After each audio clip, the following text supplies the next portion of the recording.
Well, I'm very excited to be at the very edge of the camera, speaking with Michael Shank drivers Dane Cameron and Olivier Pla, and I'll know in a moment if I said it correctly or not. But this is the Detroit IMSA race that they're getting ready for tomorrow on Saturday. And Dane, I want to start with you. You are in kind of an odd position where you're switching teams, but you're actually not switching cars. So what's it like actually getting in the same car as last year, but with a different team now with Meyer Shank Racing?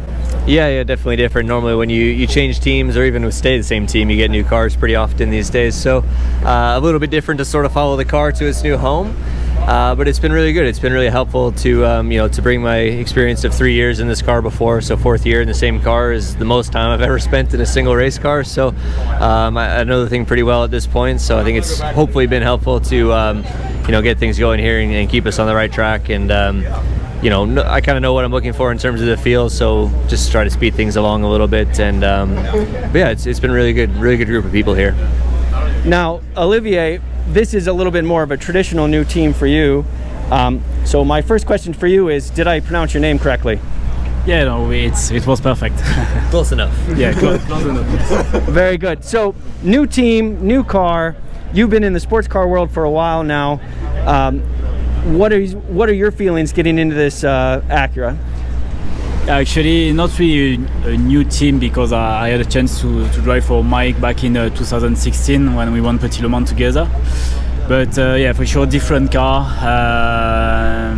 Yeah, it's very different to what I get used to the last 2 years, especially. But no, I mean, getting there, I obviously rely a lot on the Dane experience, with this car. So it's really helpful for me. So the Detroit street circuit is very unique because it's a tight street course, a lot of concrete, but it's also a pretty darn fast street course, and you've got pavement changes, and you can have wind be a factor. You have different on-camera, off-camera turns. So how do you navigate what can be a complicated circuit? Dane, I'll start with you. Yeah, I think, Ollie and I were both talking before we came here. For us, it's one of our favorite street courses for sure that we've been to, and we both enjoy street courses quite a lot. So it's definitely a different challenge when you come here with all the walls, and it's fun to feel like there's no margin for error. You have to be very, very focused and very precise with the car. Is a really fun challenge. And yeah, as you say, for sure, Detroit is one of the quicker street courses that you see. Typically they're pretty slow with just tight corners and big brake zones, but turns 1 and 2, and then 11 and 12 here, the last couple corners are actually pretty fast, especially in a downforce car like these Acura prototypes. So it's a really big challenge, and when you've been here enough times, you sort of know this corner is never really going to change. It's sort of always a problem because there's this pavement. Every year you come, and it's the most important one to walk because you never know what's been repaved or what's been changed. So you usually spend most of your time arguing with everybody about what was actually new or different. No, that was there. No, it wasn't. No, I'm pretty sure it was there. All that kind of stuff. So it's definitely a challenge, and the car is never perfect. So a little bit like Sebring, obviously, but lined with walls. But I really enjoy that challenge of getting the thing as close as you can to driving well, and the last little bit you kind of just have to lace your shoes up and just get it done. Yeah, for sure, it's a very challenging place. I've always been a big fan of a street track like that, but yeah, you're never gonna get the perfect balance. It's always a question of compromise. Yeah, it's a special place to run. As like Dane said, the last 2 corners or turn 1, turn 2 are pretty fast in between the walls. So it's a nice feeling. Yeah, excellent. Absolutely. There it comes. And now in this car, are 11 and 12 flat, or are they lifts, or do you have to get on the brake a little bit? 12 is a braking.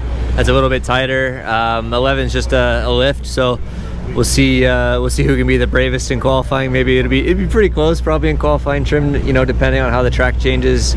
Again, another big factor is street courses. The track evolves way more than a normal road course, in terms of rubber, because it's a normal street. So a lot of dust and dirt here. We were quite early in the morning today, so it's always kind of a bit of a throwaway. The first half of that session is basically just sweeping.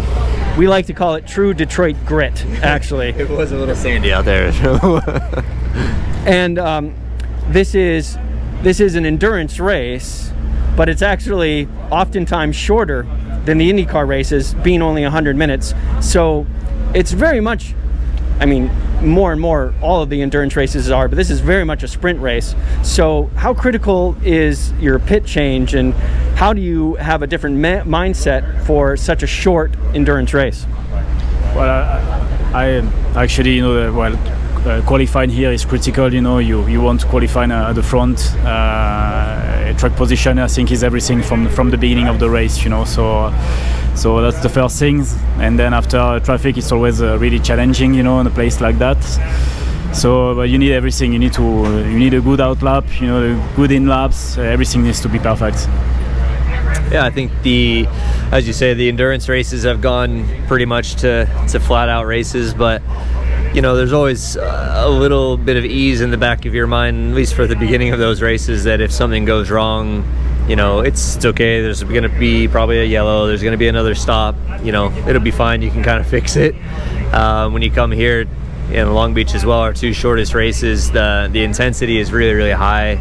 Like Ollie said, the need to have every detail perfect is the highest it is over the course of the year.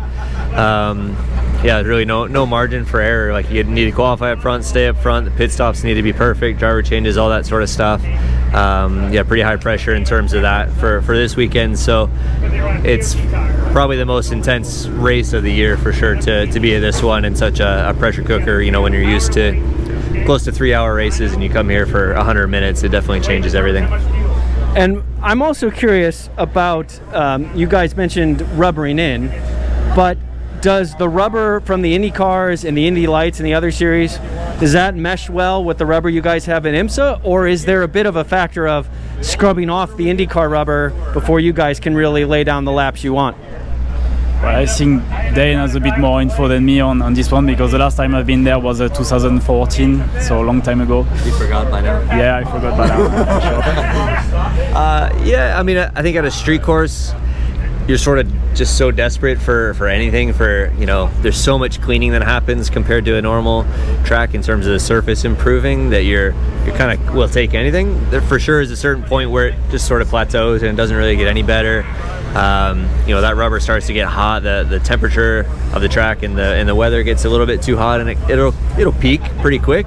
But these first couple sessions is a pretty big evolution in terms of how it changes. So normally the IndyCar rubber is pretty good for us, and like I say, you're so desperate for any bit of rubber on the track to kind of cling to. It doesn't really matter where it comes from. Well, Dane Cameron Olivier Pla, welcome to Detroit, welcome to Detroit, and That's perfect. Getting better. Really happy that you guys could join me here in the back. We're behind the MSR trucks, the Meyer Shank Racing trucks, getting ready to contest the IMSA Detroit race in their Acura DPI car.